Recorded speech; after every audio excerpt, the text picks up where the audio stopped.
antes de meia-noite. Amém. Glória a Deus. Glória a Deus. Amado Deus e eterno Pai, nós te agradecemos porque mais uma vez aprove ao Senhor, segundo os teus divinos decretos, nos reunir como família na fé, em um local simples, mas nós vemos a demonstração do teu poder. Sentimos, Senhor, como o nascimento do nosso Redentor em Belém, naquela humilde manjedoura. Nos sentimos assim acolhidos quando o Senhor nos traz aos nossos encontros aqui no Alto das Pombas, nessa humilde casa, assim, para a demonstração do teu poder na vida daqueles que todos pensam que não são, para reduzir a nada aqueles que pensam que são. Ajuda-nos, Senhor, a fazer jus a toda a graça que o Senhor tem derramado sobre nós,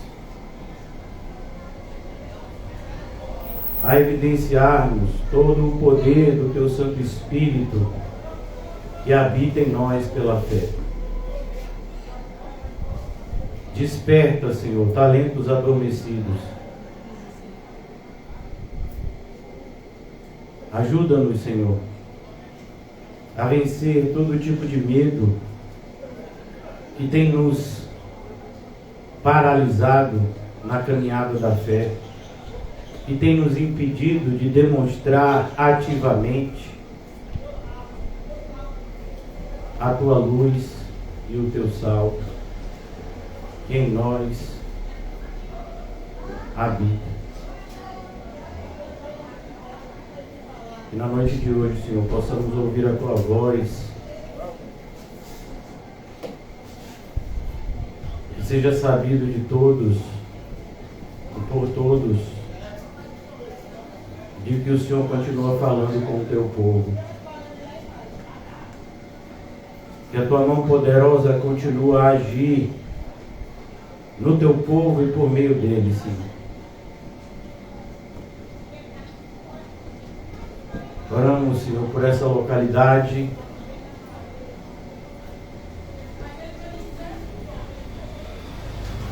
Que o Senhor nos ajude a entender o nosso papel diante das circunstâncias, Senhor. E que jamais, em hipótese alguma, nós venhamos a ter o mesmo entendimento e reação do mundo. Pelo contrário, Senhor, diante de cada acontecimento, possamos ver claramente a oportunidade que o Senhor nos concede de demonstrar quem somos, novas criaturas, aonde habita espiritualmente o Deus Todo-Poderoso. E como o Senhor nos disse, nós acreditamos, porque foi o Senhor que nos disse, que aqueles que colocassem, que depositassem a fé em Ti, Senhor, fariam obras ainda maiores das que o Senhor fez. Ó Senhor, que nós não venhamos a ter uma fé que cabe em uma garrafa, uma fé aprisionada a pensamentos meramente humanos, mas que, entendendo que temos um Deus onipotente, nos entreguemos maravilhados, aquele que pode e fará muito mais do que pedimos ou pensamos, segundo o poder que eficazmente Ele opera por meio do seu povo. Ó Senhor, que as nossas espadas estejam sempre afiadas, desembanhadas para o bom combate da fé. E Muitas vezes precisamos travar conosco mesmo, pois a carne jamais se rende. Que nós não sejamos contados como reprovados, Senhor, naquilo que o Teu conhecimento a nós já foi apresentado. Ó Deus, obrigado. Obrigado, Senhor, pelo dia de hoje, pelas inúmeras e incontáveis dádivas, desde o oxigênio, as minúcias do nosso dia que o Senhor se preocupou. Nós te agradecemos, Senhor. Ajuda-nos a, com um coração repleto de gratidão, vivermos impulsionados, motivados a demonstrar a Tua perfeição, o Teu plano perfeito que nos salvou e continua a salvar aqueles que são Teus. Em nome de Jesus, amém e graças a Deus. Amém. Hoje nós vamos abrir no capítulo 6 de Mateus, continuando a exposição do Sermão do Monte. E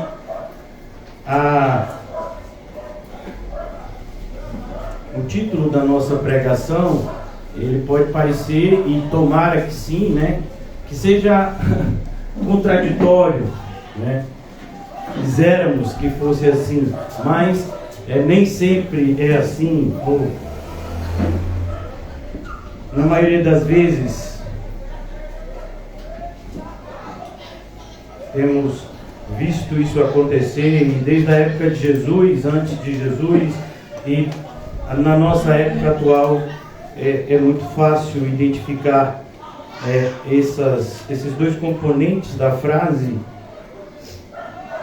o crente e a hipocrisia. É o título da nossa mensagem de hoje. O crente e a hipocrisia. Pensando biblicamente, o crente ele não pode ser hipócrita, ou ele é hipócrita ou ele é crente. Quisermos, né, que fosse fácil assim. Mas existe algumas subclasses, por assim dizer, para nos tornar um pouco mais compreensível, de hipocrisia. Alguma dessas o crente pode até cometer e se arrepender depois. Por isso que Jesus fala com os seus apóstolos: olha, tomem cuidado com o fermento dos fariseus. Eles achavam que Jesus estaria falando da falta do pão, e Jesus esclarece: não, é a hipocrisia. O fermento deles é a hipocrisia.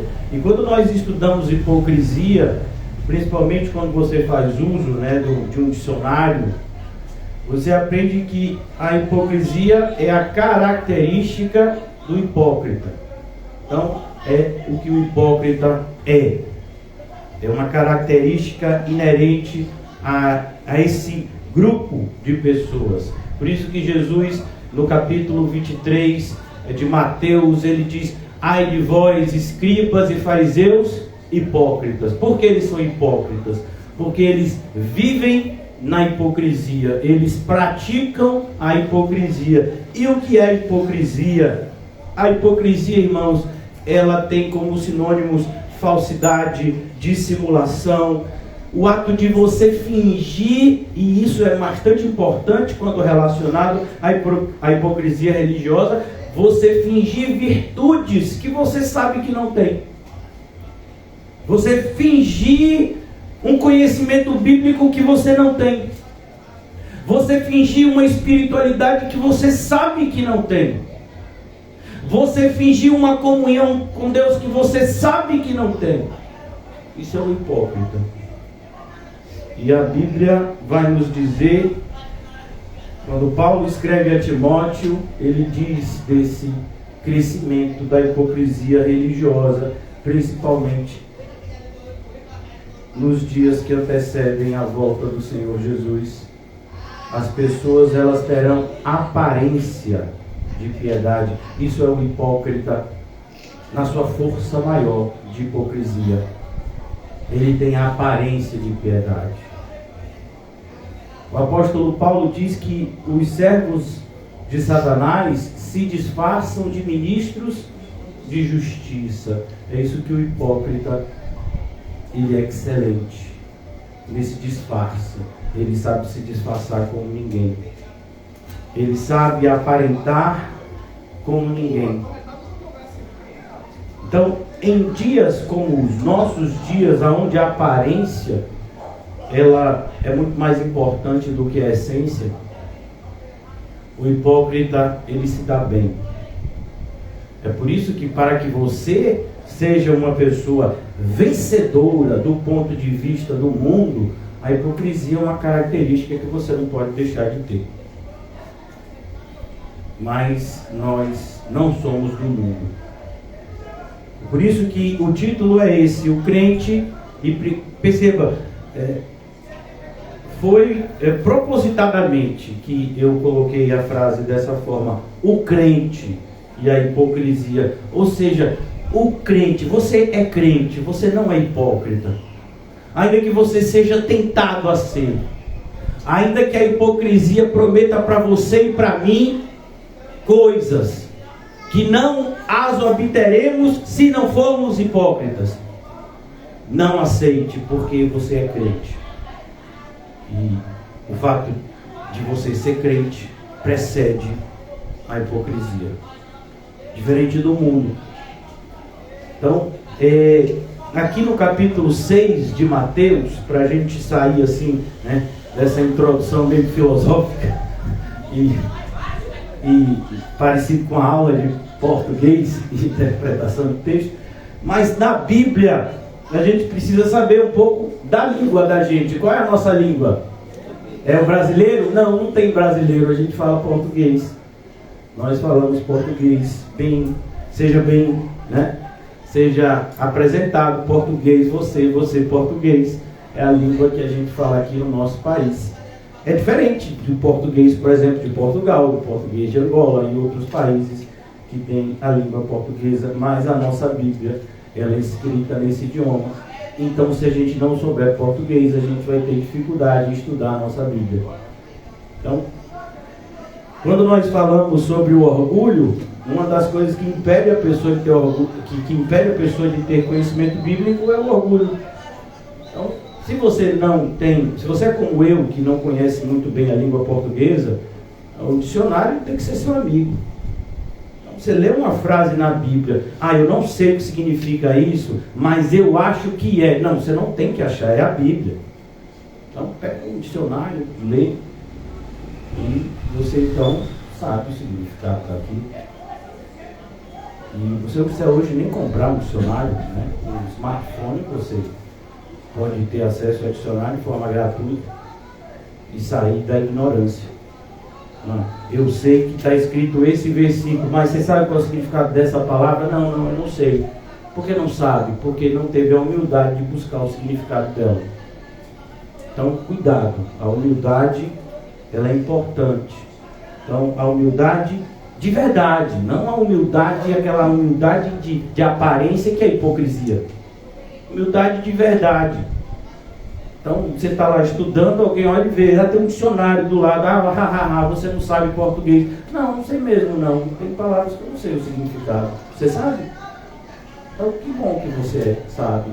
Mas dificilmente eu acredito que essa pessoa que deu risada de alguém que está com o dicionário na mão seja tão bom em português quanto ela acredita que seja. Né? Até porque o português é uma das línguas mais difíceis do mundo. E você estuda idiomas, às vezes a gente pensa que é difícil falar inglês, é difícil falar alemão. Não, uma das línguas mais difíceis do mundo é português. Conta, né, da quantidade, da nossa forma gramatical, tudo é difícil. Você vê em inglês, por exemplo, você fala glass quer dizer vidro em inglês, mas quer dizer copo também. Mas se for falar em português, copo é copo, vidro é vidro. Então, português é uma língua muito difícil. Não sou eu que estou falando, não. São pessoas que estudam idiomas dizem que português é uma língua difícil. Talvez você nunca esperasse ouvir isso numa pregação, né? Mas o pastor é isso, o pastor, ele pastoreia. Ele diz essas coisas para as ovelhas, porque ele não está preocupado em aparentar ser um teólogo. Ele é pastor, teólogo é teólogo, pastor é pastor. Então, eu sou pastor. Aqui no capítulo 6 de Mateus, e tudo começou na conversão de quem? Do eunuco. Foi. Ele estava lá no carrinho dele, indo de volta para a Etiópia, sem entender nada, não tinha nem dicionário para ajudar ele, não tinha comentário bíblico para ajudar ele naquela época. Então o Senhor enviou Filipe. Filipe explicou para ele o significado das palavras que ele estava lendo, e ele creu em Cristo, e ele foi salvo, e ele foi batizado, e Filipe foi para um lugar e ele voltou para outro. E como eu disse para você, a tradição cristã diz que esse etíope teria ele plantado a primeira igreja daquela região lá da Etiópia. Quando mais tarde cristãos chegam naquela região, já existiam crentes naquela região, né? É o que a tradição cristã ensina. Então, aqui no capítulo 6 de Mateus, entendendo que o capítulo 5, 6 e 7 de Mateus, o Sermão do Monte, ele nos ajuda a entender o que seria um crente, qual a definição de um crente, quem é que somos nós, esse povo tão diferente que é o crente.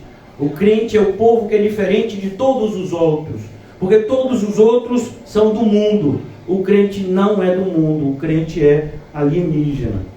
Então, aprender a nossa característica alienígena na Bíblia. Então, a primeira delas aqui, a primeira que eu falo no capítulo 6, preste atenção nesse versículo inicial no capítulo 6. Não sei como está dividido na sua Bíblia, né? Cada Bíblia tem uma estrutura de organização, dependendo se ela é revisada, atualizada. Então, aqui na minha tem escrito assim: guardai-vos de exercer a vossa justiça diante dos homens. Guardai-vos. Então, são duas palavrinhas aqui que você tem que dar uma atenção nessa frase, que ainda não terminou, porque teve uma vírgula aqui, então ainda vai continuar até o ponto. Guardai-vos de exercer. Primeira palavra aqui, guardai-vos. Então a ideia aqui é: você tem que se guardar, você tem que se proteger desse comportamento. E por que Jesus está falando guardai-vos? Porque é um comportamento que vai ser o seu comportamento natural. Então, quando uma pessoa passa muito tempo sem comer, o que é que ela sente? Fome. E quando ela passa muito tempo sem beber água, ela sente o quê? Sede. Então, aqui o que Jesus está dizendo é: guardai-vos. É um comportamento que você vai ter. Se você não vigiar, isso vai acontecer com você. Então, o que Jesus está despertando em nós é um sentimento de autovigilância. Você vai ser tentado, você vai ter uma inclinação a fazer isso aqui: exercer a vossa justiça. E eu disse duas palavrinhas que a gente tinha que tomar cuidado já aqui no começo desse versículo, que é justiça. A justiça aqui não é o fórum. A justiça aqui é aquilo que é correto. Então, em oposição a tudo que é injusto. Então, a justiça é aquilo que é correto. Aquilo que é correto. É correto você amar o próximo. É correto você demonstrar esse amor. É correto você perdoar. É correto você ajudar materialmente pessoas que estão passando por dificuldades materiais, como a gente vai ver aqui. É correto você orar. É correto você orar. Mas você tem que tomar cuidado para não fazer essas coisas aparentemente, ou seja, essas coisas justas por mera aparência, para que as pessoas vejam você fazendo isso. Por isso, Vou repetir agora a frase depois de ter dito para você essas duas palavrinhas que são importantes. Guardai-vos de justiça, guardai-vos de exercer a vossa justiça. Não é qualquer justiça, é aquilo que você faz e que você acha correto. Você, cuidado para não ser tentado a fazer isso só quando as pessoas estão vendo. Deixa eu dar um exemplo. Vamos imaginar que você é casado e que você é casada e você tem filho ou você tem familiares que moram na sua casa e você quer orar. Mas você não vai fechar a porta do seu quarto. Por quê? Porque você quer que as pessoas passem e vejam que você está orando. Quem nunca fez isso? Eu já fiz. Pastor, o senhor fez isso? Fiz. Claro que eu fiz. Porque a gente quer que os outros vejam. Então eu queria que pessoas próximas vissem, ó, tá orando. Tá orando. Por que às vezes a gente quer orar na sala? Né? Nada contra orar na sala, ora na sala. Mas por que você só quer orar quando as pessoas veem que você está orando? Por que você finge que está orando, na verdade você está tirando um cochilo? Por quê? Então guarde, cuidado, você vai ser tentado a exercer a sua justiça diante dos homens. Uma das coisas mais absurdas que a gente vê na igreja, e que eu de todas as formas tento impedir, mas nem sempre consigo, é que as pessoas querem ajudar na igreja quando surge uma necessidade. Então vamos imaginar que tem um grande vazamento no banheiro. Você foi usar o banheiro, tem um grande vazamento no banheiro. Está molhando tudo. Não, eu quero ajudar. Eu vou fazer a doação para consertar o banheiro. Pode colocar meu nome aí e eu vou ajudar. Não, você não vai. Aqui as coisas não funcionam desse jeito. Tem uma caixa aqui, você pode depositar. Tem uma conta até, se você quiser fazer por Pix, isso a gente também fez. Mas como vão ser feitas as coisas aqui na igreja não é você que decide.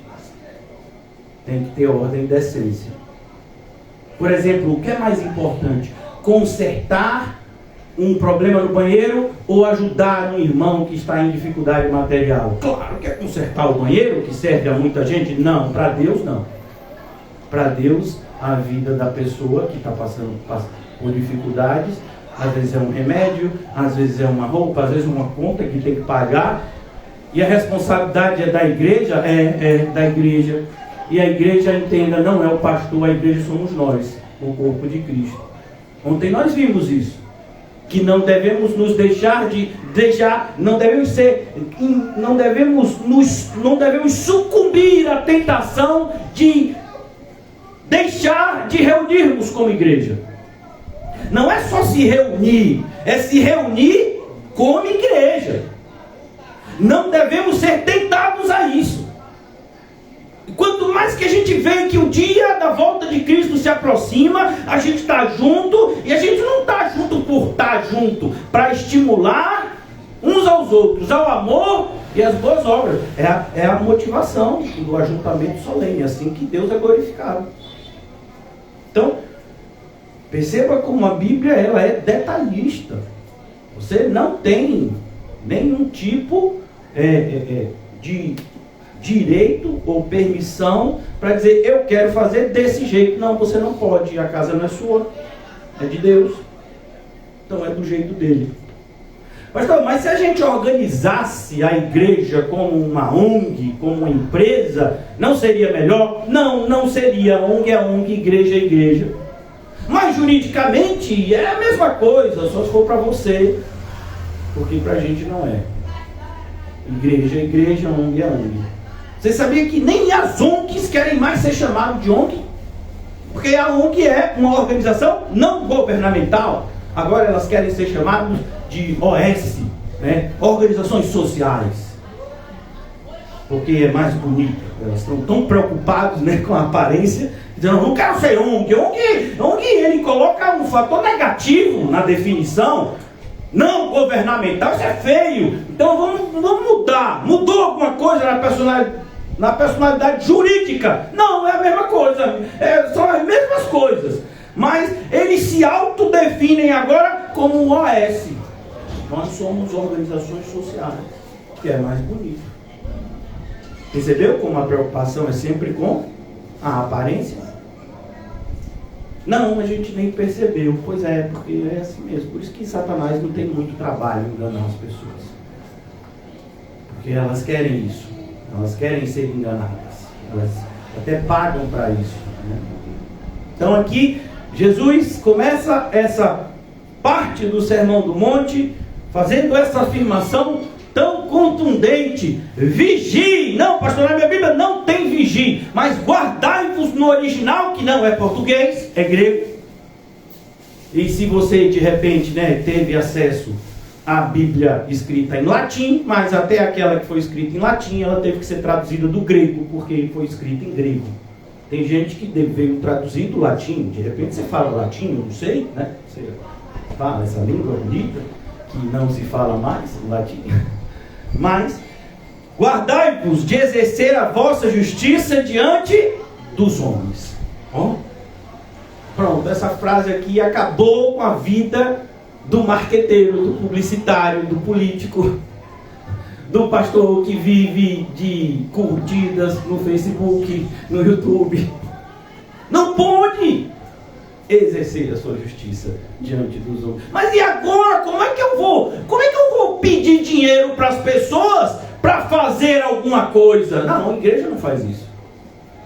Não, mas é porque é mais fácil tirar dinheiro das pessoas se a gente disser que vai para alguma obra de caridade. Primeiro que caridade nem é isso, no sentido original da palavra.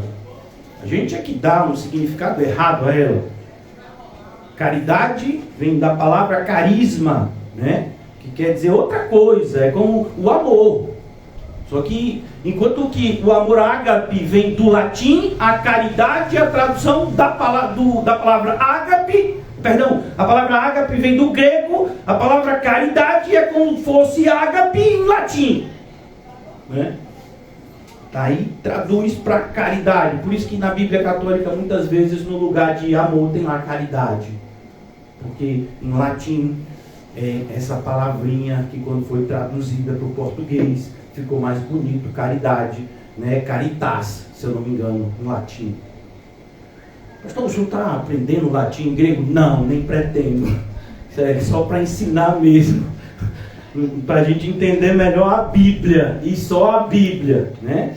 Não tenho nenhum interesse nessas línguas, até porque latim é uma língua morta. Se eu tivesse que aprender, eu quero aprender uma língua viva para poder ensinar para as pessoas a Bíblia em outros idiomas. Guardai-vos de exercer a vossa justiça diante dos homens. Então proibiu. Jesus proibiu a publicidade religiosa. Parece que Jesus já sabia que no século XX iria existir um curso que não é mais comunicação social, é publicidade mesmo. Na minha época dizia comunicação. Então a pessoa fazia comunicação e ela podia ir para a área tanto do jornalismo, né, quanto para a área da publicidade. Eu, quando passei no vestibular, passei nesse curso também, passei inclusive em terceiro lugar, mas não quis cursar, cursei outra área. Então, a comunicação e a publicidade, ela não pode fazer parte da atividade cristã. Mas, pastor, o que a gente tem visto hoje é o contrário. Pois é. Imagine, e está escrito aqui. Mas não pode tirar selfie distribuindo cesta básica em nome da igreja. Não pode tirar foto distribuindo sopão em nome da igreja. Não pode fazer isso. Está errado. Mas então como eu vou justificar que eu pedi dinheiro para as pessoas? Quem mandou você pedir dinheiro para as pessoas para fazer isso? Deus não mandou a gente fazer isso. Deus mandou a gente pregar o Evangelho. Deus disse que aqueles que são crentes, eles iriam ofertar com generosidade para a obra de Deus. E com essas ofertas, nós somos direcionados como usá-las. Se for para dar cesta básica, a gente dá a cesta básica. Se for para dar sopão, a gente dá sopão. E não pode tirar foto? Não pode. Nenhum tipo de publicidade. E olha que publicidade é uma palavra da gente. Na época de Jesus não existia essa palavra. Mas ele já condenava essa atitude hipócrita.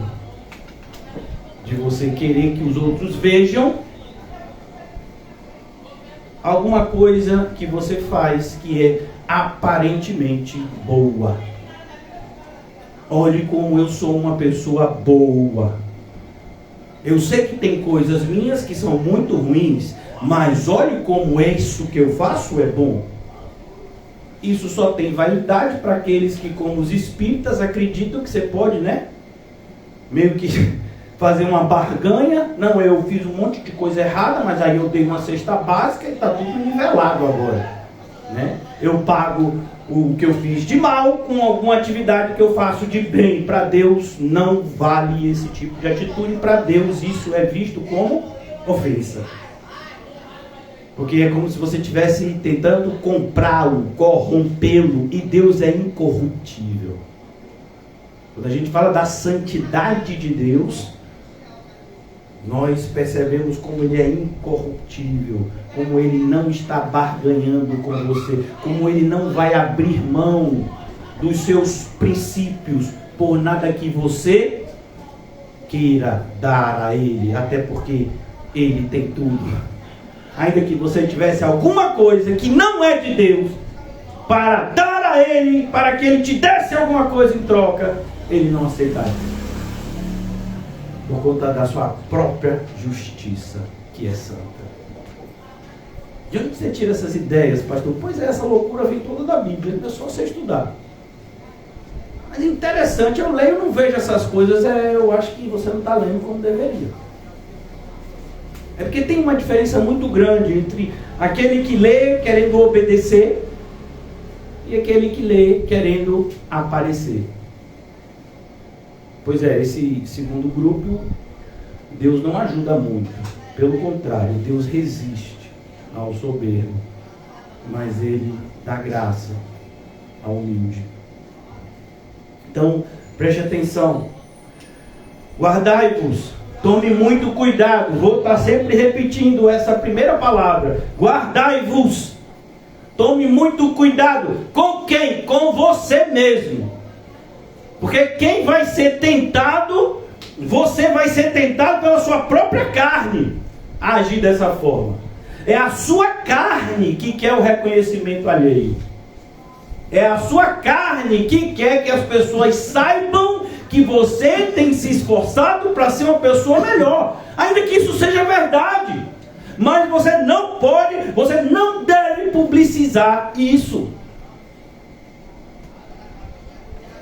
Tem que ser entre você e Deus.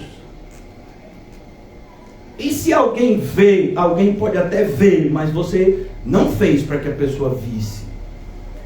A pessoa pode ter passado e viu. Você também não tem que se esconder num buraco para fazer alguma coisa. A ideia não é essa. A ideia não é você chegar no carro todo escuro e sair jogando comida, para que ninguém veja quem é aquele que está entregando a comida. Não é essa a ideia. A ideia é você não buscar o reconhecimento das pessoas por algo que você faz e as pessoas sabem que são bom, que é algo socialmente aceito, que é algo religiosamente buscado, espiritualmente motivado, como é o caso da oração que a gente vai ver aqui no capítulo 6. Então, guardai-vos de exercer a vossa justiça diante dos homens, com o fim. Então, o que é com o fim? É a finalidade, é o objetivo. Então, quando uma pessoa trabalha o mês todo, qual é o objetivo dela antes do dia 5 do mês seguinte? É o quê? É que caia. Outro dia eu vi uma pessoa dizer assim: o dinheiro não caiu. E eu falei: tomara que não caia, tomara que suba. Então não foi depositado na sua conta, não foi creditado. Então uma pessoa trabalhou o mês todo com o propósito de que no dia acertado fosse creditado o valor que foi acertado, sim ou não? Qual o propósito de 11 pessoas contra 11 pessoas e tem uma bola no meio e tem uns negócios, uns retângulos assim em cada lado? Qual é o propósito daquela bola? Qual é? É jogar dentro da cesta não, do gol. Um quer jogar no gol do outro. E quando faz o gol, aí comemora. E gol é quando? É quando aquela bola atravessa aquela linha divisória embaixo da trave. Que esporte é esse? Futebol, para alguns. Então, 11 mais 1 contra 11, se degladiando um para botar a bola dentro do gol do outro. E tem graça. Seria assim tão rentável se não existisse publicidade no futebol? Percebeu como a publicidade é importante para o mundo capitalista que a gente vive? Mas a igreja não. A igreja não é do mundo. A igreja não pode tomar a forma do mundo. Mas se eu não trouxer publicidade para a igreja, como é que o nome do Senhor vai ser assim propagado? Eu não sei se você sabe que a igreja já tem 2000 anos e passou muito bem 1900 anos sem publicidade.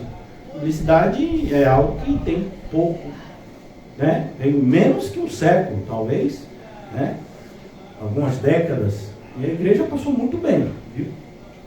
Então, cuidado. Não vos conformeis a este mundo. Não tome a forma do mundo.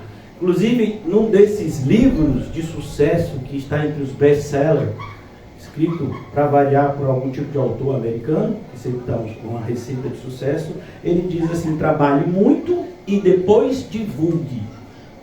Né? Então, trabalhe muito e depois divulgue. Então, essa seria a receita do sucesso para o mundo. Parece que o pessoal da igreja adotou, né? Não, aqui a gente ora, aqui a gente jejua, aqui a gente faz obras de caridade, mesmo a gente já sabendo que caridade não é o que eles dizem, mas assim, a gente faz essas coisas e aí então a gente divulga. Mas tudo que a gente divulga é verdade. Não é verdade. É verdade sim, não é verdade. Porque se fosse verdade, você não estava divulgando. Se fosse verdade, você não ia se importar tanto que as pessoas soubessem o que você está fazendo. Se fosse verdade mesmo, aquele que é a verdade seria suficiente para você. Você não iria precisar dos aplausos e do reconhecimento que vem da divulgação do feito. Então perceba, verdade, irmãos, a oposição da verdade não é só a mentira. Não. É mais do que isso. Qualquer coisa, mesmo quando você pegar a verdade, e você, é a verdade, mas eu subtraí 0,000000001% da verdade, mas é a verdade, subtraída, uma parte ínfima dela, já não é mais a verdade. É sim, porque tudo que tem aqui é a verdade, eu só tirei uma parte. Não é a verdade, porque se fosse a verdade, é 100% para ser verdade. Pastor, essas coisas estão mudando muito na minha cabeça. É por isso que você é tão enganado. É por isso que é tão comum a gente ouvir coisas como: não, em tal igreja que o pastor disse que não é bíblica, eles pregam muito parecido com o que se prega aqui. É claro que é muito parecido. Porque como o lobo vai disfarçar-se de ovelha se ele, em vez de pegar a fantasia de ovelha, ele pegar a fantasia de boi? Aí ele não está mais um lobo vestido de ovelha, ele está um lobo vestido de quê? De boi. Ele tem que estar vestido de quê para enganar você? De ovelha. Senão não engana. Se ele tiver de boi, ele não vai produzir o mesmo efeito. Que Que boi é esse? Boi não é ovelha. E eu sou ovelha, tenho que andar com ovelha, não com boi. Percebeu? Que a mentira, ela vai se aproximando tanto da verdade, até que no ápice vai surgir o anticristo. Que não é o que muitos pensam. O anticristo não é o oposto de Cristo, mas é aquele que vem para tomar, ou quer tomar o lugar de Cristo. E para isso ele vai ter que fazer de tudo para aparentar o máximo com o Cristo que já veio. Tanto que ele vai ser ferido, aparentemente de forma mortal, e depois aparentemente ressuscitará, para enganar as pessoas, demonstrando algum tipo de autenticidade no seu ministério de engano. Está escrito, irmãos. Pastor, mas eu nunca tinha pensado dessa forma. E pensou de que forma? Porque é assim que está escrito. Eu não acrescentei nem tirei nada, porque se eu fizesse isso, o que era? Mentira. Aí, como se não bastasse, capítulo 22. Não pode tirar nada do livro. Não pode acrescentar nada do livro. A gente liga para esses avisos? Não. É como quando você vai comer um salgadinho e você nem liga para aquele Tzinho que está lá, de transgênico. É como você vai comer determinadas coisas e você não liga de ver que embaixo tem, isso faz mal para quem tem alergia a isso, aquilo, não. Mas eu não sabia. Por que você não sabia? Tinha na embalagem. Não, mas eu tomei um iogurte e tive um problema enorme de saúde. Por quê? Porque ele estava com prazo de validade vencida. Mas não tem a data, que é até a data que é para consumir. Mas eu não olhei. Por que você não olhou? Porque aquela data não é de enfeite ali. Foi exigido que aquela data tivesse ali. Por quê? Porque muitas pessoas sofreram antes de você com o consumo de alimentos que já estavam passado da data de serem consumidos. Então, a gente não dá atenção aos alertas que a Bíblia dá. Parece que é tudo, né? É de enfeite mesmo.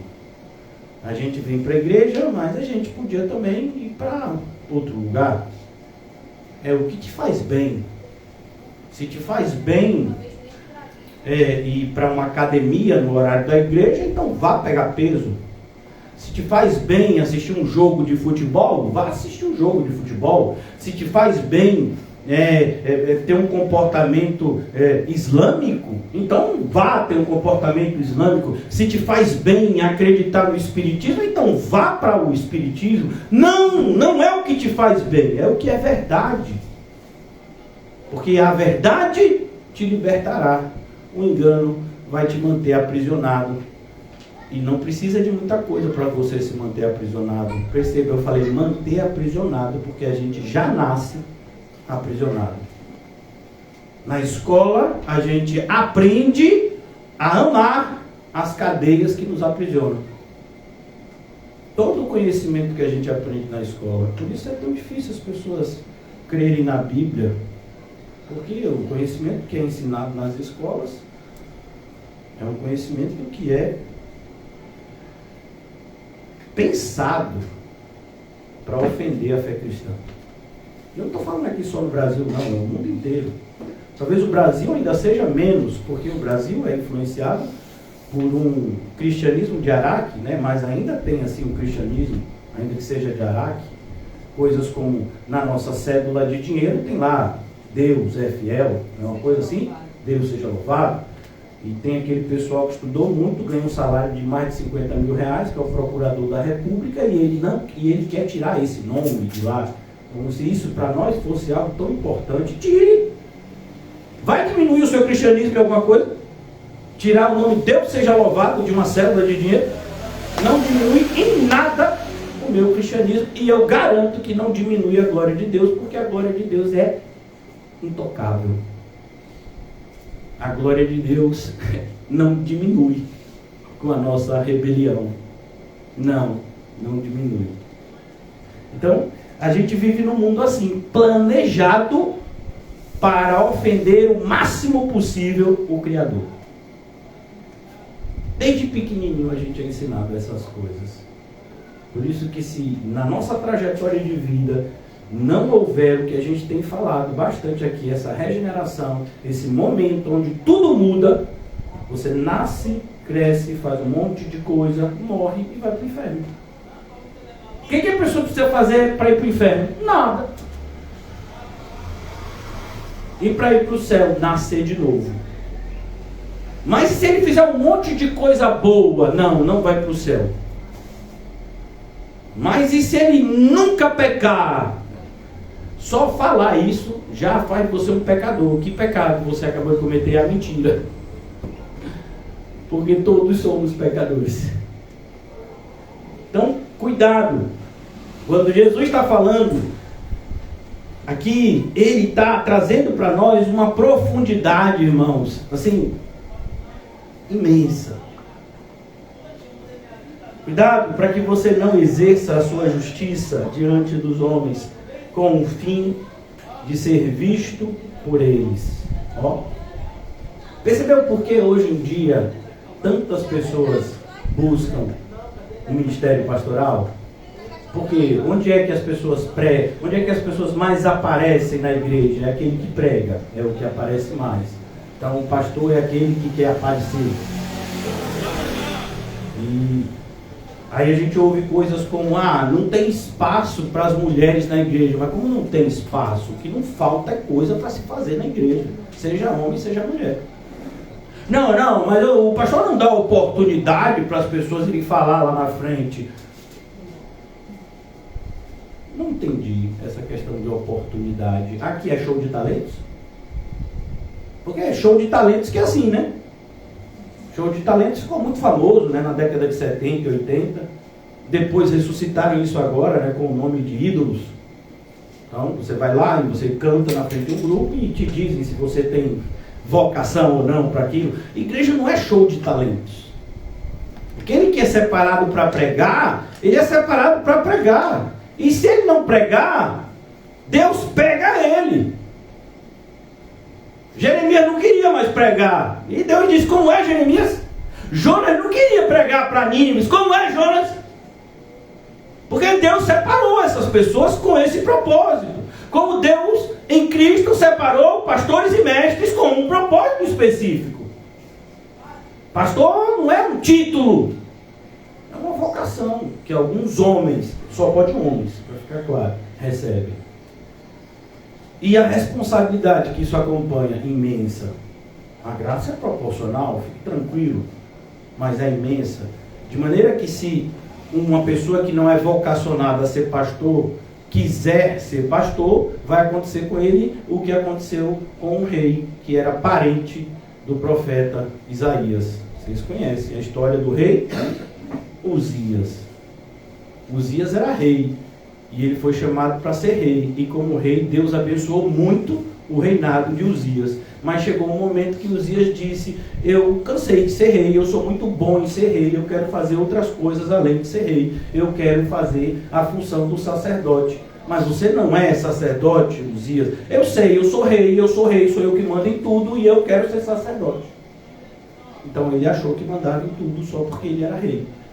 Ele esqueceu que acima do reinado dele tinha o de Deus, que esse sim é o rei dos reis e senhor dos senhores. Aí ele, querendo ser sacerdote, Deus colocou uma lepra nele e ele morreu leproso. Agora imagine, ele era rei. Não quero ser rei, eu quero ser rei e quero também ser sacerdote. Eu posso. Esse é o exemplo dos crentes de hoje. Eu posso tudo o que eu quiser na igreja. E se o pastor achar ruim, eu procuro outra igreja. Ou então eu vou tornar a vida dele um inferno. Cuidado, porque por mais mal que você faça a qualquer nunca você vai conseguir tornar a vida dessa pessoa um inferno. Porque o inferno é o inferno. E o mal que alguém faz a outro, em primeiro lugar, ele faz a ele mesmo. Porque na vida do crente, até o mal que intentam contra ele, Deus transforma em bênção. Eu quero muito fazer o mal a Paulo, o apóstolo Paulo. Não, não pode. Como não posso? Eu posso fazer o mal ao apóstolo Paulo. Não, você não pode. Porque todas as coisas cooperam para o bem daqueles que amam a Deus, que foram chamados segundo o seu propósito. Aqueles que aprisionaram, aqueles que deram ensejo ao aprisionamento de Paulo em Jerusalém, tudo que conseguiram para ele foi uma viagem segura até Roma, onde ele deveria ir glorificar a Cristo. Quando ele escreveu a carta aos romanos, ele ainda não havia chegado em Roma. E ele achou que chegaria lá numa boa. Não, ele foi preso em Jerusalém. Chegou em Roma como prisioneiro. Depois foi solto. Depois foi preso de novo e foi martirizado. Então, o mal que as pessoas intentam contra você e contra mim, se você é crente, preste atenção nessa condicionante, é só bem. Mas a pessoa premeditou, mas a pessoa arquitetou. É quase aqueles desenhos animados, né? Que a pessoa faz. Eu não sei se você é dessa época de Papaléguas, né? Tinha esse Papaléguas e Coiote. E o Coiote, ele fazia vários projetos para pegar Papaléguas. E ele nunca conseguia. Pois é. É mais ou menos assim. O ímpio está lá. Não, vai ser assim. Eu vou botar a armadilha aqui. Ele vai cair desse jeito. E vai ser assim. E aí ele vai sofrer. E eu vou fazer ele assado para mim. Não, não vai fazer. Porque só vai acontecer o que Deus quer. E até a morte do crente é lucro para ele. O viver é Cristo. E o morrer é lucro. Por isso que uma cristã, e era uma mulher, viu?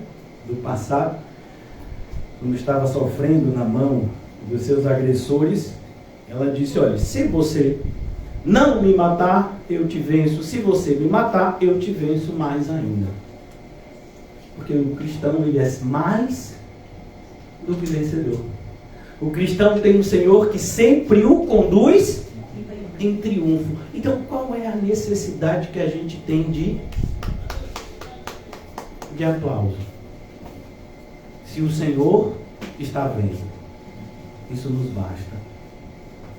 Por isso que eu disse ontem: pastor, o senhor não se importa com o que falam de você? Não, nem um pouco.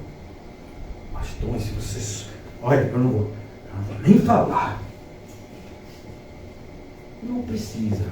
Paz. Se quiser falar, também fala, né? Seja livre! Mas me satisfaz saber que Deus sabe de tudo. Deus sabe quem eu sou. Deus sabe o que eu faço, o que eu não faço. E isso me satisfaz. Olha, irmãos, eu já fui hipócrita. Eu já fui cafajeste. Eu já fui calhorda. Todas essas coisas eu já fui. E eu digo para você, não compensa. Não vale a pena. Você poder olhar para Deus e ficar em paz não tem preço. Você não precisar cozinhar folhas de figueira. Você não ficar com medo toda vez que você ouve Deus chegando perto de você. Então não tem preço. Deus chegando perto de você e você meio que ficando assim paradinho, esperando o carinho do Pai que te ama tanto. Não tem preço. Não tem dinheiro no mundo que valha isso. Mas é impressionante como Esaú tem os seus discípulos na igreja e vendem a primogenitura por um prato de lentilhas. Triste história que se repete, infelizmente. Então aqui no capítulo 6 de Mateus: guardai-vos de exercer a vossa justiça diante dos homens, com o fim de serem vistos por eles. Perceba que isso daqui vai gerar invariavelmente um apóstata. Como assim, pastor? Pois é, muitos fariseus, por estudarem bastante a Bíblia, começaram a ver que Jesus era o Cristo, que o que ele falava era verdade. Isso está lá no Evangelho de João, se eu não me engano. Mas eles não reconheciam ele e nem andavam com ele, porque tinham medo da repercussão disso. Pois os líderes já haviam dito que quem dissesse que Jesus era o Cristo seria expulso do templo e das sinagogas. Olha como o reconhecimento alheio vai afastar você de Deus. Seja um reconhecimento até dos seus pais, seus filhos. Eu quero tanto que os meus filhos me reconheçam como um bom pai. Não seja refém disso. Eu quero muito que os meus pais vejam. Eu vi uma frase, um colega meu, passado, que alcançou, um patamar assim. Ele, num discurso, ele disse assim: não, minha mãe saiba que o seu filho venceu. Ele discursando na assembleia. Aí eu fiquei olhando, então quer dizer que é isso que é o sentido da vida. Você quer que alguém que você goste veja que você venceu. Percebe por que tanta gente vai parar no inferno? Tanta gente aparentemente boa. Porque se você diz para alguém, se alguém olha para você e diz: não, eu me esforcei muito porque eu sempre quis que os meus pais reconhecessem que todo investimento que eles fizeram em mim não foi em vão. Olha que coisa bonita, né? Não, isso não é bonito, não. Isso não é crente. Não, isso é bonito demais, pastor. Isso num discurso fica assim, dá vontade até de chorar. Mas se você for levar a Bíblia em consideração, essa pessoa deu uma bola fora. Não. Você percebe as repercussões do que Jesus fala em Lucas 14? Se você ama o seu pai, sua mãe, mulher, filha, sua vida, mais do que a mim, você não é digno. Você percebe as repercussões disso que Jesus fala? Ou você é daqueles que fica só na superficialidade? Porque o que eu acabei de dizer para você está lá em Lucas 14. Tudo que eu quero é que os meus pais percebam que eu dei certo. Não faça isso com sua vida. Você está roubando talvez a oportunidade dos seus pais serem alcançados pela fé e salvos. Porque se a luz que é em nós for em trevas, como dessas trevas será. E ninguém acende uma lamparina para colocar embaixo da mesa, mas a coloca no lugar mais alto da casa. Então, se você é o crente da sua casa, seja o crente da sua casa. Seja o crente com as características de crente. Então, guardai-vos. Não se preocupem com o que as pessoas veem de você. Você talvez tenha ouvido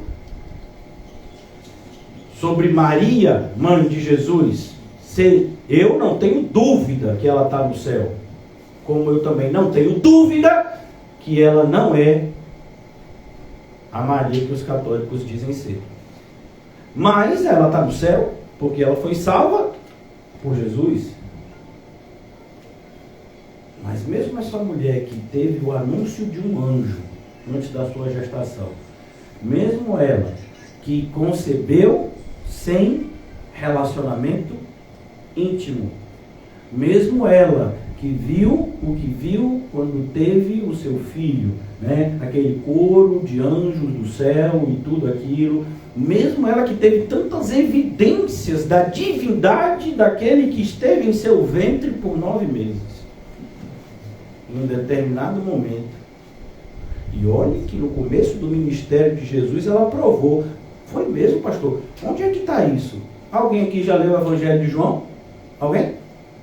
Sabe qual foi o primeiro milagre de Jesus? Qual foi? Transformação de água em vinho. Quem foi que pediu isso a ele? Maria. Ela viu. E o que foi que ela disse para os serventes da casa? Fazei tudo que ele vos mandar. Ela viu aquela água sendo transformada. Passaram-se apenas alguns meses, talvez até menos. A gente não sabe qual foi o interregno de tempo, qual foi o intervalo de tempo entre ali Caná da Galileia, que já era o início do ministério de Jesus, e quando ela, lá em Marcos, vai com os seus filhos e filhas, os irmãos de Jesus e irmãs, dizendo que Jesus estava fora de si. Porque ele estava pregando tanto, ele estava fazendo tanto a obra de Deus, que ele não tinha tempo nem para comer. E aí a mãe, que é mãe, se preocupa se o filho está comendo direitinho. Você imagina que a minha mãe, ela diz: Nino, meu filho, você precisa se alimentar melhor. E eu digo: é, mãe, é só a senhora que está vendo isso. E aqui, se eu passar uns 5 dias sem comer, eu acho que não faz nem sombra. Mas é mãe. Mas você, mulher, eu que posso ser pai, nós temos que tomar cuidado, que não é a definição de mãe segundo o mundo e nem a definição de pai segundo o mundo que a gente deve buscar atingir. Porque quando Cristo veio, quando o Evangelho alcançou a gente, ele ressignificou esses conceitos. De maneira que eu só posso ser o pai que eu devo ser se Cristo estiver acima. E quando eu falo acima, é incomparavelmente acima de meu pai, de minha mãe, dos meus irmãos, das minhas irmãs, dos meus filhos e minhas filhas. Não é acima, assim não. Jesus está aqui e minha família está aqui, como a gente vê às vezes, né? Nos posts. Jesus, o Deus, família, ministério, tudo isso é baboseira. Não, Jesus está onde? Está lá na lua. O amor que eu sinto por ele é como se fosse lá na lua. E o amor que eu sinto por outras pessoas está aqui aqui acima do nível do mar? Não, está lá embaixo, no lugar mais profundo que tem, depois do Titanic. Pois é, essa comparação entre o amor que você sente por Jesus e o amor que você sente por aqueles que você diz que ama muito. O amor que você diz que ama, o que tem por Jesus, tem que estar nesse nível assim, para você considerar que o amor que você sente por Jesus é de verdade. Percebe porque para alguns é tão difícil o que a gente estudou ontem? Consideremos-nos uns aos outros para nos estimular ao amor e às boas obras e não nos deixemos de congregar como igreja. Coisa difícil. Não é difícil. Se você amasse a Deus, se você amasse a Cristo desse jeito, isso era praticamente impossível de você não fazer. Porque onde a presença de Cristo é mais sentida? No seu corpo, na reunião dele. Isso é lógico. Então, voltando para o texto, guardai-vos de fazer as coisas para ser vistos.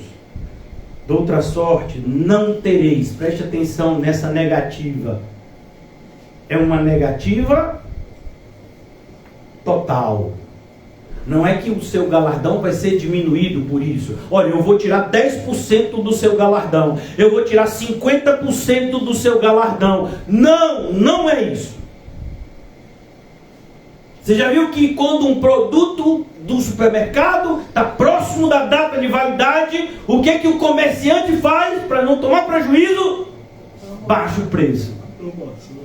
Você já viu quando você, o pessoal que come ovo de Páscoa, vocês são crentes, nunca comeram, nem comerão. Então, o pessoal que come ovo de Páscoa, se for um pouco inteligente, vai esperar o quê? Passar a Páscoa.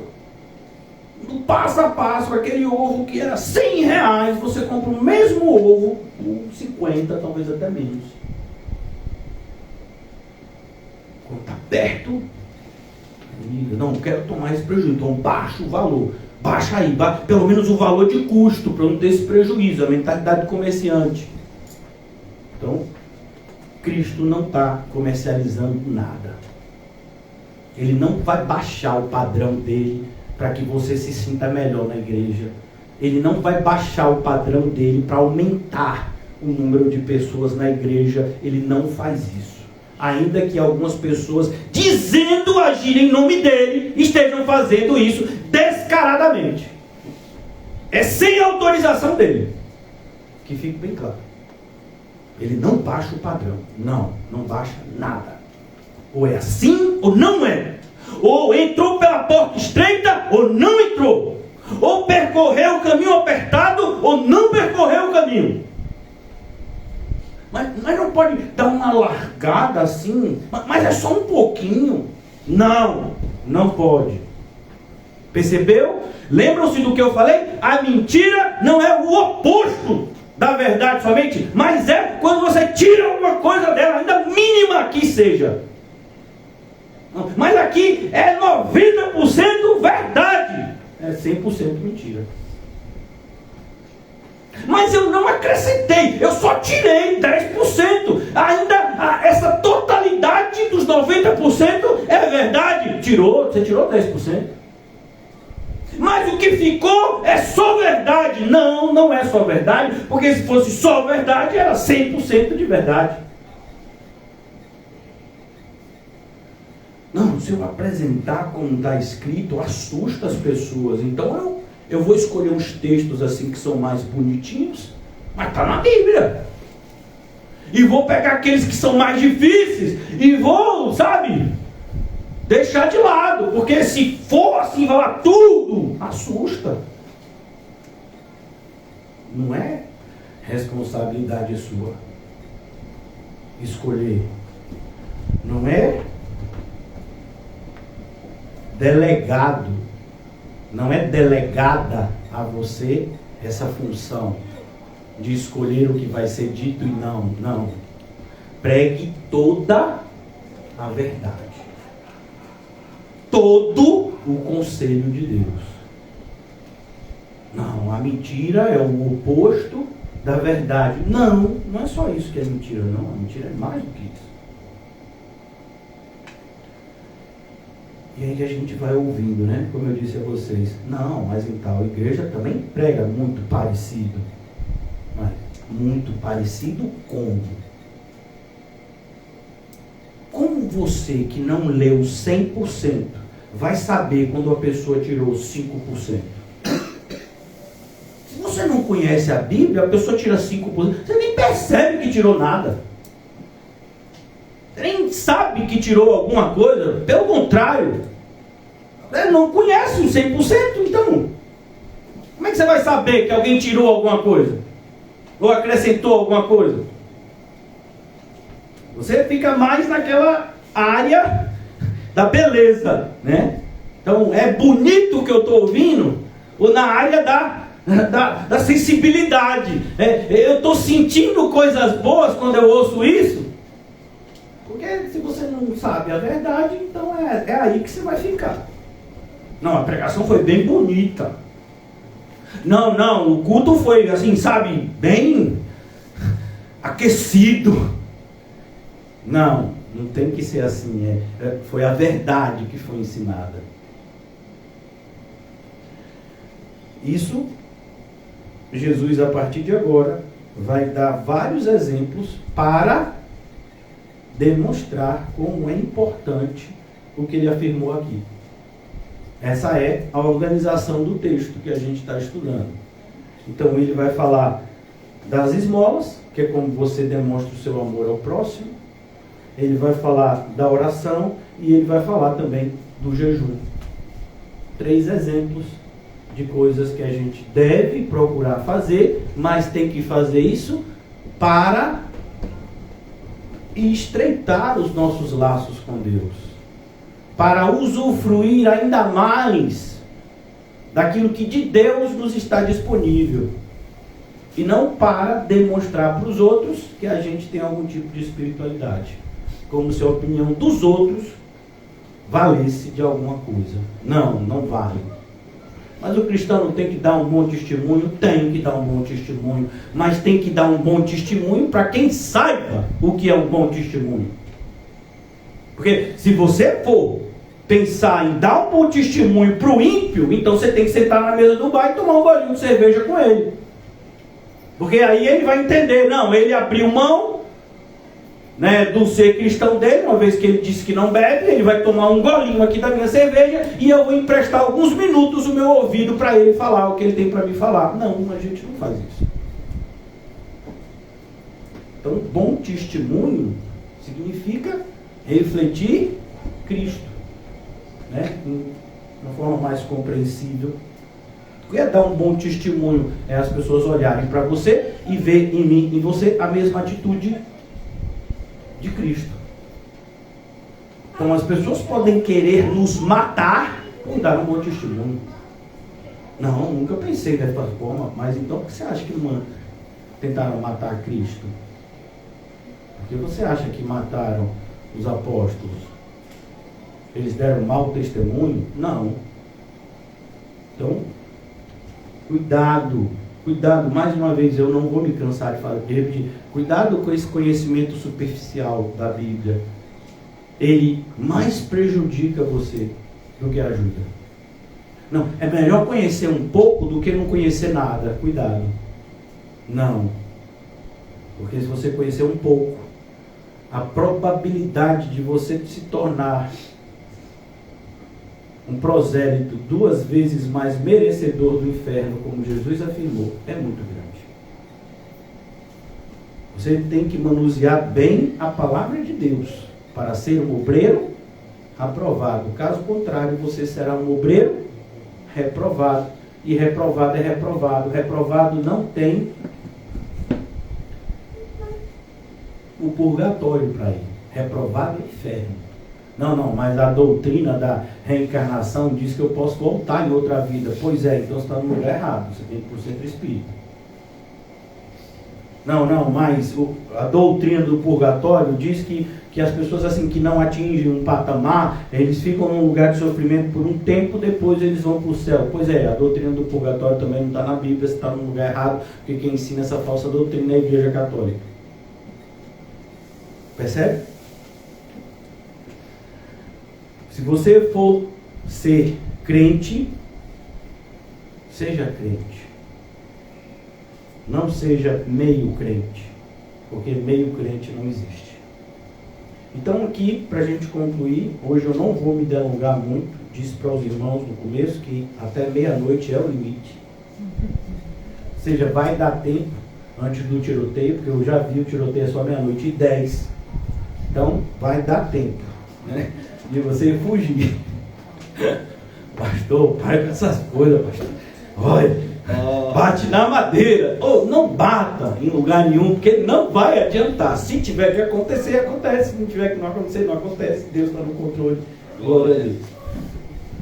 Versículo 2, amém? Quando, pois, e olha que coisa, pastor, vá logo falando, porque o senhor falou do tiroteio, eu já quero logo que termine. Não, peraí. Quando, pois, deres esmola, é por isso que eu nem dou esmola. Você percebeu que a ideia que Jesus está querendo mostrar para a gente não é deixe de dar esmola, deixe de orar, deixe de jejuar. Tem gente que diz, eu não jejuo para não correr o risco de jejuar hipocritamente, então eu nem jejuo. Senhor Jesus. Eu não ajudo o próximo para eu não correr o risco de fazer isso, como o pastor falou, com hipocrisia. Então eu nem ajudo, para já evitar.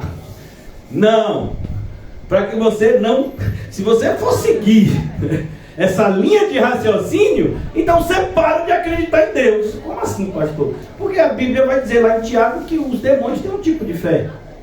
Eles creem e tremem. Então, você, para não ser considerado um demônio, não vai crer e muito menos tremer na presença de Deus. Pois é, não, a ideia ali é, você tem que fazer mais aqui também. Você tem que fazer isso para agradar a Deus, não para agradar as pessoas. Quando, pois, deres esmola, não toques trombeta diante de ti. Estou livre, não ando nem com trombeta. Nem sei tocar trombeta. Então aqui eu tenho tranquilidade, pastor. Nunca vou pecar no que está escrito aqui.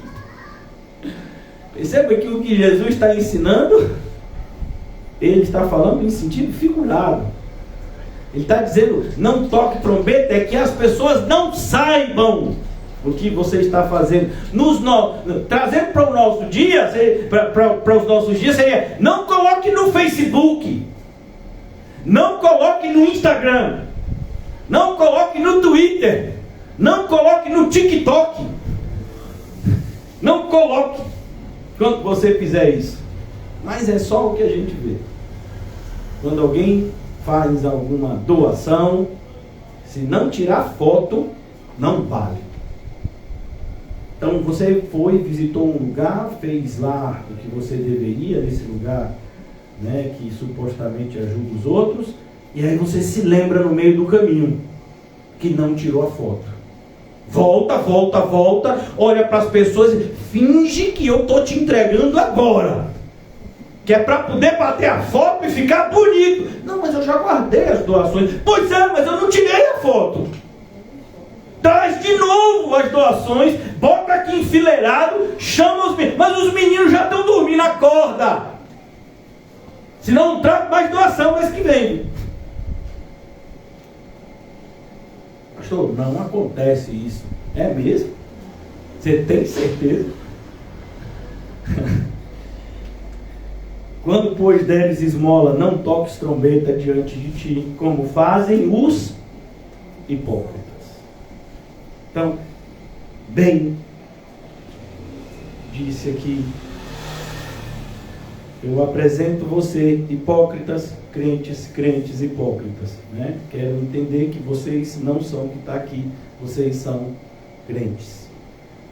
Você não é o que está escrito aqui, você é crente. Então, esse comportamento, ele deve ser visto por você como algo digno de reprovação. E não é uma mera reprovação, é uma reprovação odiosa. Sabe quando você olha para alguma coisa e te dá náuseas, e te dá enjoo, e você tem vontade de vomitar? Pois é, você devia sentir isso aqui. Não é só dizer, eu acho tão errado o que estão fazendo ali. Eu até ajudo, mas eu acho errado. Como assim? Você ajuda? É porque dizem assim, faça o que eu falo. Não faça o que eu faço. Dizem quem? O cão, né? Porque Jesus nunca disse isso. E nem ensinou. Ele disse, ande no caminho que eu estou deixando para vocês andar. Ou vocês nunca ouviram isso? Não, mas eu nunca ouvi. Claro que você ouviu. Renuncie a tudo, tome a sua cruz e me siga. E siga como? Como é que você segue alguém? Você presta atenção nas pegadas que ele deixou. Exatamente nas pegadas que ele deixou. É como se você estivesse num campo minado e só uma pessoa soubesse o caminho seguro para atravessar aquele campo minado. Qualquer passo diferente, bum! Pois é isso que Jesus está dizendo. Você pisa exatamente onde ele está pisando. E se você pisar em outro lugar, pode vir bomba, pode explodir. Não tem essa autonomia. Não, eu estou vendo, Jesus está mais ao norte, Jesus está 90 graus, Jesus está aqui mais ao sul, mas eu estou acompanhando, viu? Estou acompanhando onde ele está indo. Não foi isso que ele falou para a gente fazer. Inclusive teve uma pessoa que foi fazer isso, negou ele 3 vezes. Quem foi? Pedro. Quando começou a seguir Jesus, de longe. Não, é de pertinho. Deixou uma pegada, pisou logo ali. Deixou outra, pisou logo ali. Pisou logo ali. E aí, a gente está naquela fila e todo mundo pegada. Onde é que está isso na Bíblia? Paulo dizendo, sabe? Você tem que ensinar para Timóteo, para pessoas como você. Olha a igreja de Filipe. Tem um modelo a ser seguido, em oposição a um modelo que não deve ser seguido. Prestem atenção nisso. É Paulo falando com Filipe. Uma cidade, uma igreja que se reunia lá. Não tem essa autonomia que as pessoas dizem. Não, temos que respeitar as diferenças. De fato, temos que respeitar todas elas lá fora. Aqui dentro, todos nós estamos sendo transformados à imagem de Cristo. E isso nos iguala. De maneira que ele seja o primogênito entre muitos irmãos. Está escrito em Romanos 8. Isso nos iguala, isso nos nivela. Ah, mas eu penso diferente. Não pode. Devemos ter o mesmo pensamento, a mente de Cristo. Devemos atingir o patamar da unidade da fé. Acreditamos nas mesmas coisas. Isso nos dá a segurança de que nós estamos indo para o mesmo lugar. Está onde isso? Na Bíblia. Exatamente a Bíblia. Sem tirar nada e sem acrescentar nada. É exatamente o que eu estou falando para vocês. Não acredita? Leia.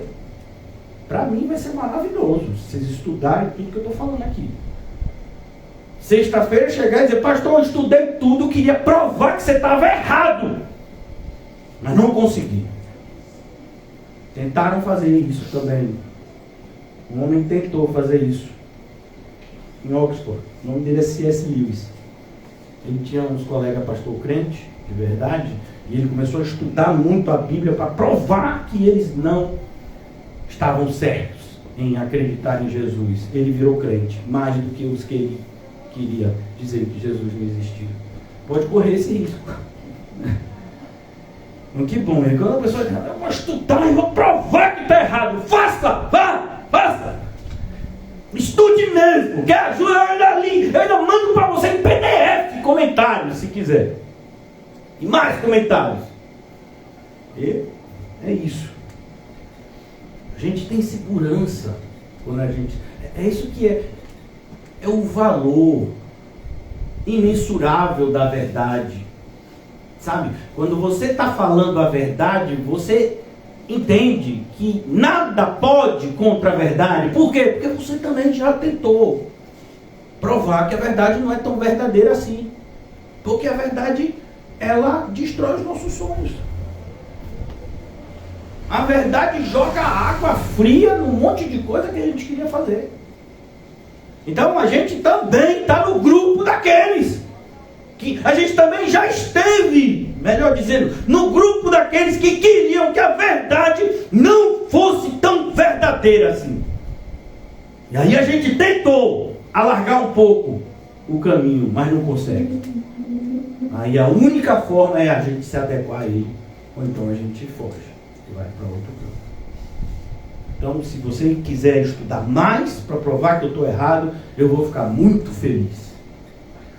Porque estudar profundamente as Escrituras nunca fez mal para ninguém. O que faz mal é estudar superficialmente ela. Então, no versículo que eu vou concluir: quando, pois, deres esmola, não toques trombeta diante de ti, como fazem os hipócritas nas sinagogas e nas ruas. Por que vocês acham que existiu tanto hoje, né?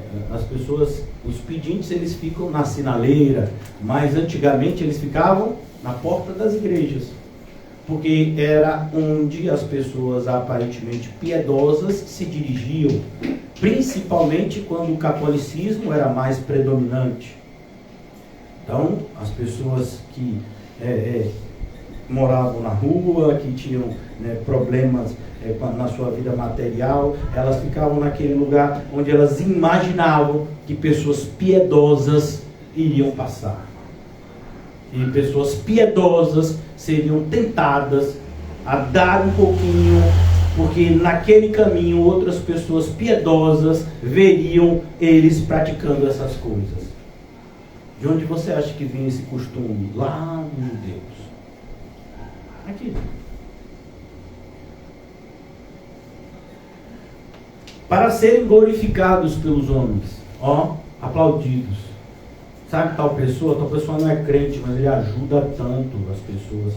Sabe, eu não dou dízimo, e nem oferta, mas eu ajudo as pessoas que estão na rua, e eu sei que Deus, Ele entende isso, e Ele aprova muito mais essa ajuda que eu dou para as pessoas na rua, do que se eu tivesse dizimando e ofertando. Pois é, você nem entendeu o que é esmola.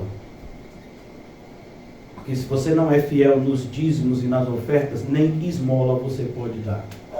Esmola eu dou, você não pode mandar, eu não posso mandar, eu jamais vou tentar impedir que você faça qualquer coisa que você queira fazer. Eu nunca fiz isso e já me dizem que eu sou, um monstro, imagina. Mas se você der qualquer coisa para alguém contrário à vontade de Deus, isso não é a esmola segundo o padrão de Deus.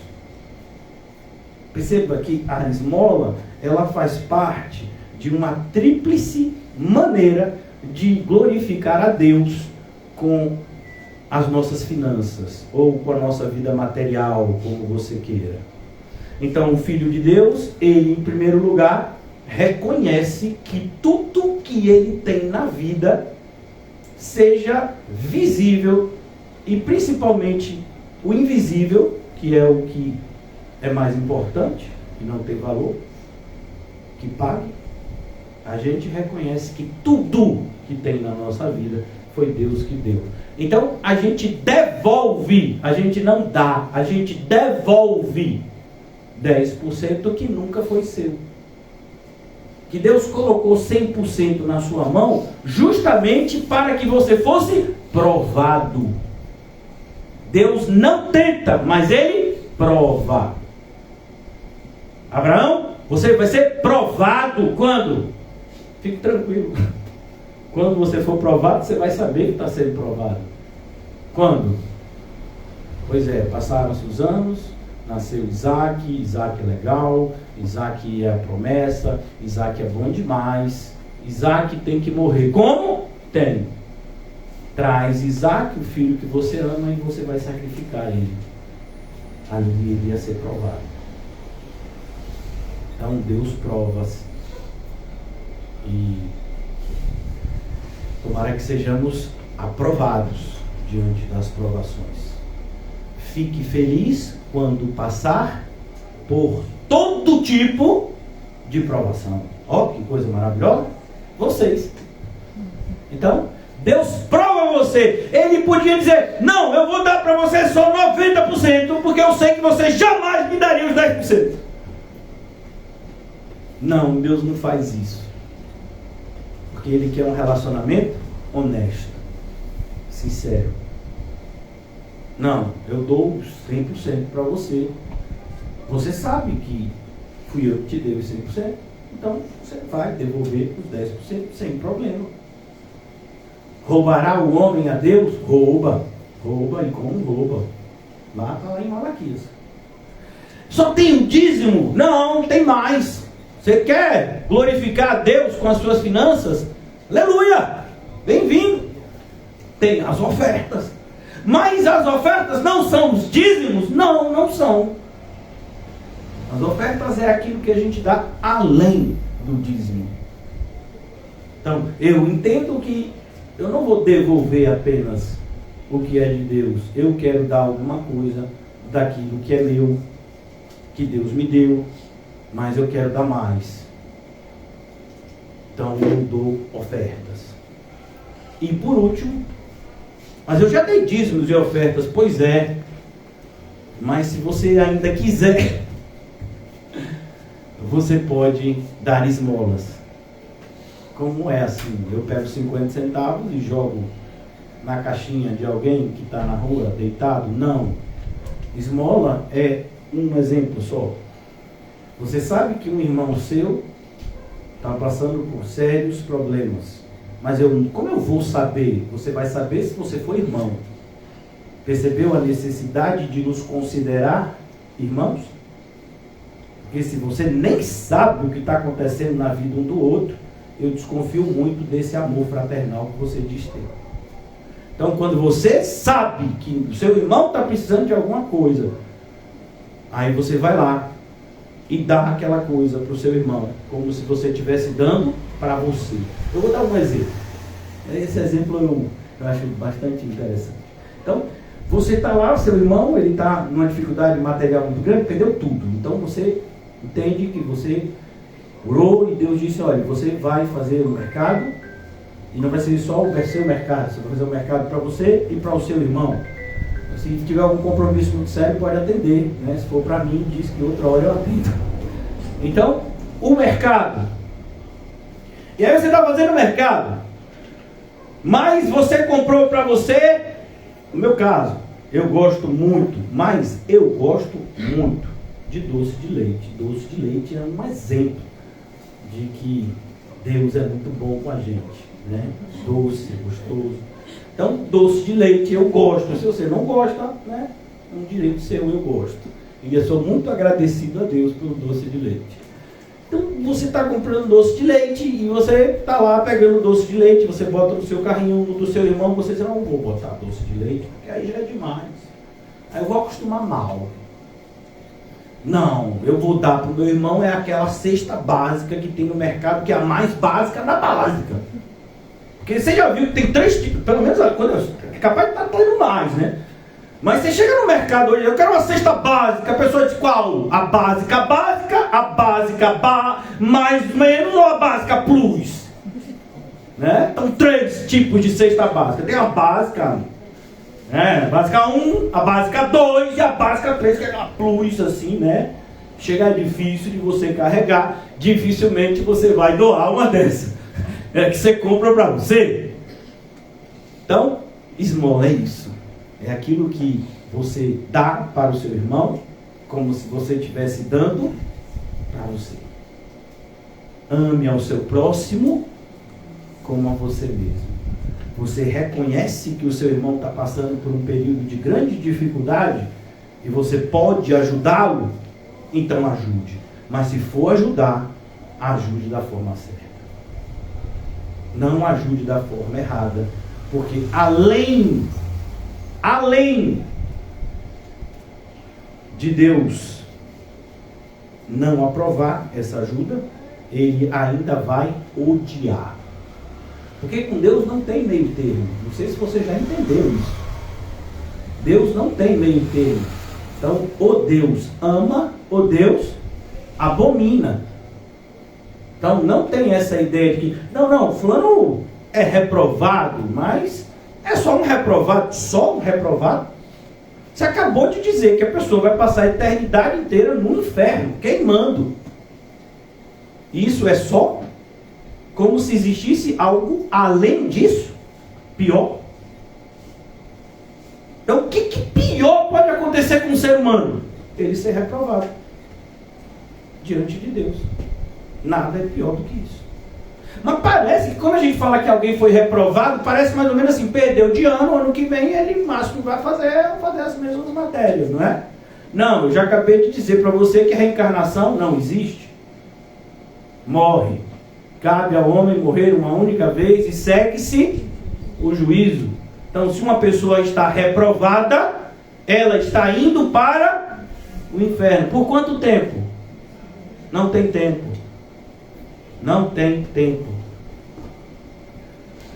Por isso, irmãos, cuidado. O que Jesus está falando aqui é muito sério. E ele colocou isso aqui em primeiro lugar. Perceba que a oração está em segundo lugar. Não é assustador?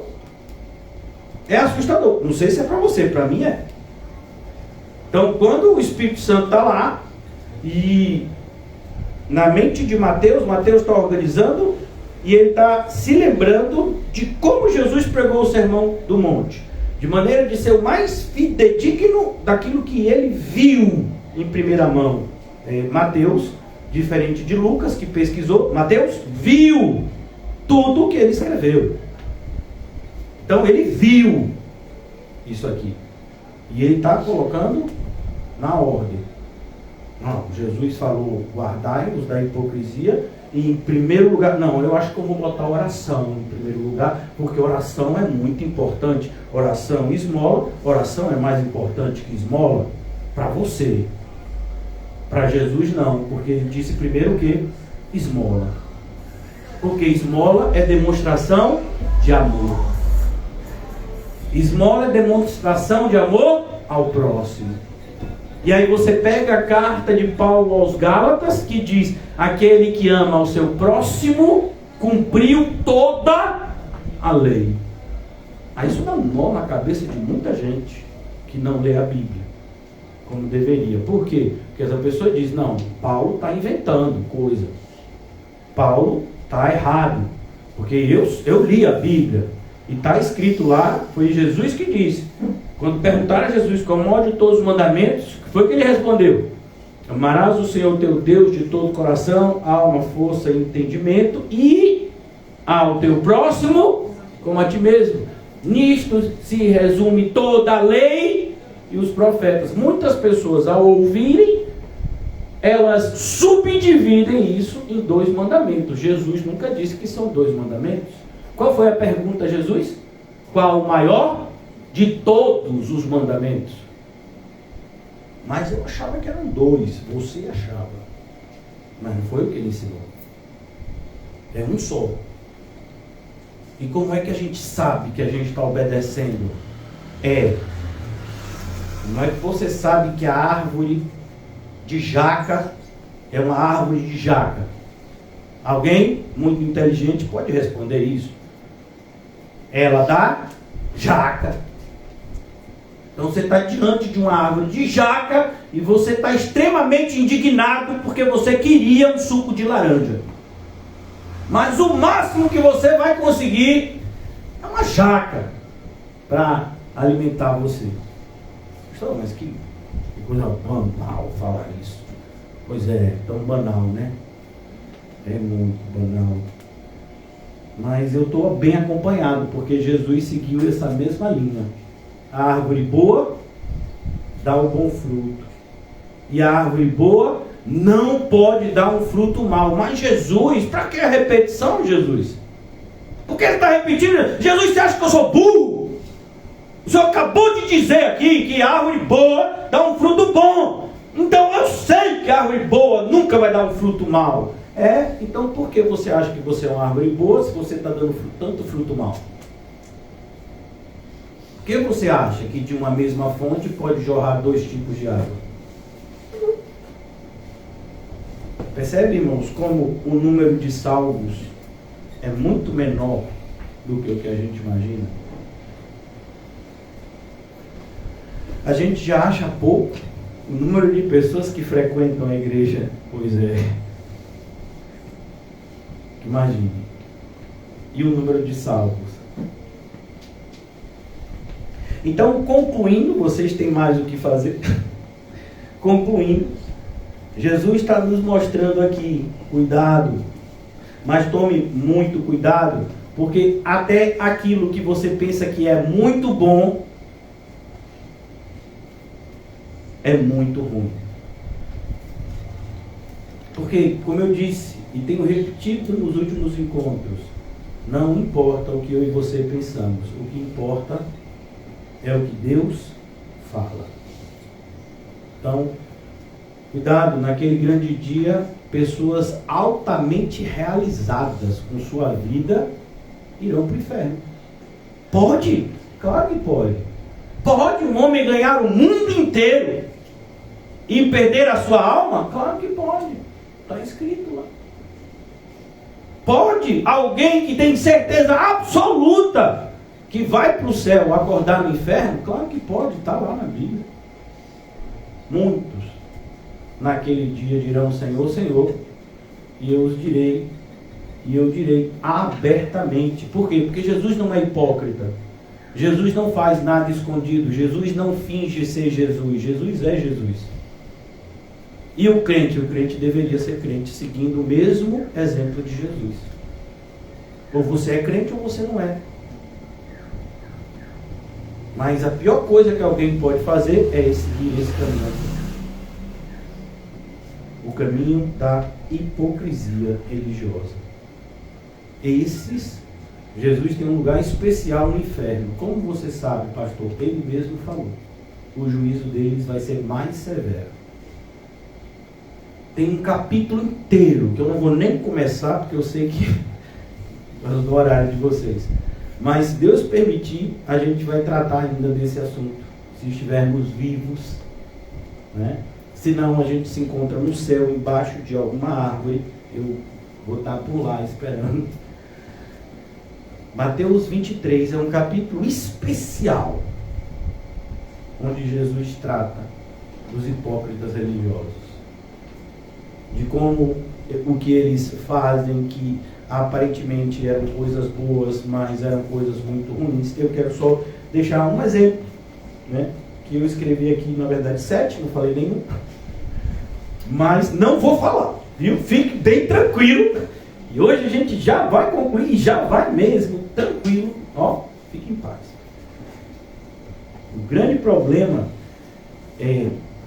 da hipocrisia, né, dentre tantos problemas que a hipocrisia ocasiona, é que a hipocrisia, ela passa uma ideia para aquele que ainda não é crente de que Deus é um Deus que aceita qualquer coisa, que Deus aceita fingimento. Deus não aceita. Então tem pessoas que dizem, né? Eu sei que o pastor Nizam não é perfeito. Meu Deus, como você chegou a essa conclusão? Claro que não somos perfeitos. Todos nós que estamos na terra não somos perfeitos. Mas a grande questão é, o pastor Nizam é hipócrita? Porque se ele for, corram, mas vão para bem longe. Porque um hipócrita é alguém que está indo para o inferno e está levando todos que estão atrás dele com ele. Pastor, isso é muito sério. Pois é, Jesus também achava isso muito sério. E disse, cuidado com os guias cegos, porque eles vão cair no abismo e vai cair também no abismo todo mundo que estiver seguindo eles. Todo mundo que está seguindo eles vai cair também no abismo. Olha o perigo do guia cego. Então você tem que saber, se eu sou um hipócrita, então vou embora e nunca mais volto. Agora, se eu estou falando a verdade, respeitem a verdade. Não venham mais aqui enquanto vocês não quiserem alguma coisa com ela. Né? Tem lugares mais agradáveis. Por exemplo, aqui, a 2 metros daqui, talvez até menos, tem uma sorveteria. E na sorveteria tem o quê? Sorvete. Então, tome sorvete. Talvez se você andar mais alguns metros, tem uma pizzaria. Coma pizza. Se você andar um pouco, você pode encontrar um churrasco. Não sei se você está entendendo. Tem para todo gosto. Se andar mais um pouquinho, tem uma igreja católica. Se atravessar a rua, tem uma universal. Se descer a rua, tem uma Assembleia de Deus. Então, só venha. Se você de fato quer a verdade, porque é o que a gente tem aqui para oferecer. Só isso, a verdade.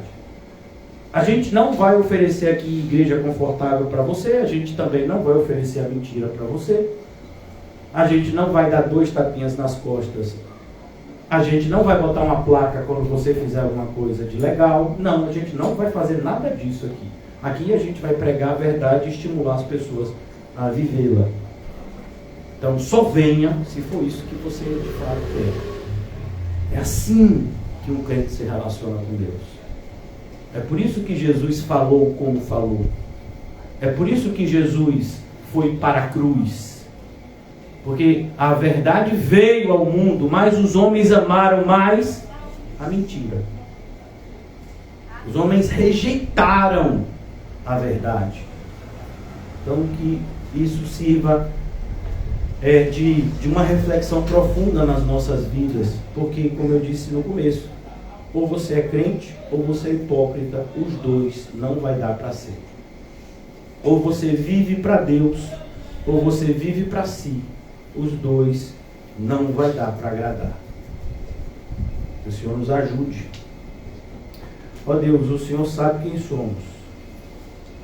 E para muitos de nós isso é um conforto. Amém. Um maravilhoso conforto. Obrigado. Por isso nos ajuda, Senhor, a crescermos na graça e no conhecimento de Ti. A demonstrarmos por meio das nossas ações e palavras o que de fato foi mudado internamente. Não sigamos jamais o caminho da hipocrisia, aonde nos ocupamos mais com a aparência do que com a essência. Nos incomodamos mais com o exterior do copo do que com aquilo que está dentro. Não, Senhor, não nos deixa incorrer nesse erro tão grave que o Senhor nos advertiu tantas vezes e continua a nos advertir na Tua palavra. Mas que sejamos sinceros, Senhor, verdadeiros, fiéis, honestos. Que não haja, Senhor, nada obscuro e oculto nas nossas vidas, mas que de fato seja a Tua luz que nos ilumina, Senhor. E de fato aquilo que todos enxergarão em nós, mesmo e principalmente quando nós não nos ocupamos com isso, é a Ti. Eles verão a Ti em nós. Porque o Senhor nos elegeu antes da fundação do mundo para sermos Teus. E nos escolheu para que dessemos frutos que permanecerão para sempre. Por isso nos ajuda, Senhor, nesse processo que o Senhor mesmo nos direcionou a viver. E como santo, nos santificássemos cada vez mais. Que como árvores frutíferas, fôssemos podados para darmos ainda mais frutos que glorificassem a Ti.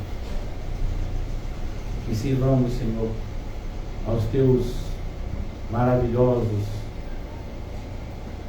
incomparáveis e imensuráveis propósitos, Senhor. E que possamos renunciar a tudo aquilo que tem sido um obstáculo entre nós e Ti, Senhor. Não nos deixa enganados e não nos deixa enganarmos, mas que sejamos verdadeiramente verdadeiros e possamos apregoar a Tua verdade com as nossas palavras e com o nosso testemunho cristão, como assim e somente assim o Senhor nos ensinou o que deveríamos fazer. Em nome de Jesus, amém e graças a Deus. Vão em paz. Que a paz de Cristo esteja sempre presente nas nossas vidas.